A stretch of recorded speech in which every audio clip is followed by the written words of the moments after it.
Merchant seamen yesterday harpooned a great white shark 10 miles off the Southern California coast, pulling it in after a 3-hour battle. The 15-foot shark weighed 2,400 pounds. That's big, but nothing like the man-made 25-foot, 6,000-pounder, now scaring the daylights out of moviegoers watching Jaws this summer. Talk of sharks is brisk on the beaches because of that movie, but there's no solid evidence that large numbers of people are staying away. The film has put tourist promoters in a snappish mood, however, at one Atlantic resort, as Bernard Goldberg reports.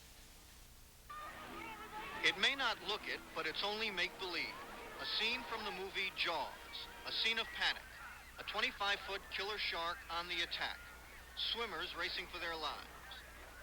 This is a scene from real life, a hot summer day at Carolina Beach, North Carolina, a small town that needs tourists to economically survive. No panic here, no sharks on the prowl, at least none that anyone knows about. But despite the sunny day, there is a lot of gloom at Carolina Beach. While tourism is booming in the North Carolina mountains, it is slumping here, and tourist officials are blaming it on Jaws. My biggest objection is to the fear campaign, and my personal feeling is that we have an overplay of the fear and an overplay of the very remote possibility of shark attack. Have you seen the movie? No, I haven't. I haven't been able to get in to see the movie. This is another scene from the movie. A meeting call to discuss how to kill the shark. $10,000 for me by myself.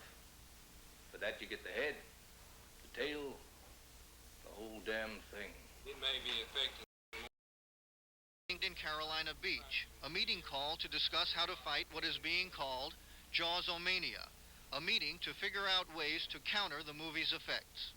My recommendation, of course, is that we mount an advertising campaign of our own, not necessarily paid advertising, but publicity, which will counteract their advertising. Jaws apparently is having some psychological effect. People's always coming up to us and asking us on the tower about the dolphins and the porpoises out in the water, if that's sharks or is that Jaws or whatever. I mean, you know, I don't know whether it's true or not, but from the way the movie said that sharks come up closer than I ever realized. And I'm too young to die. There is no way of knowing for sure whether it's really the movie that's keeping the tourists away from Carolina Beach. But what the business people do know is that tourism is down. And as one of them put it, sharks aren't the problem, Jaws is. Bernard Goldberg, CBS News, Carolina Beach, North Carolina.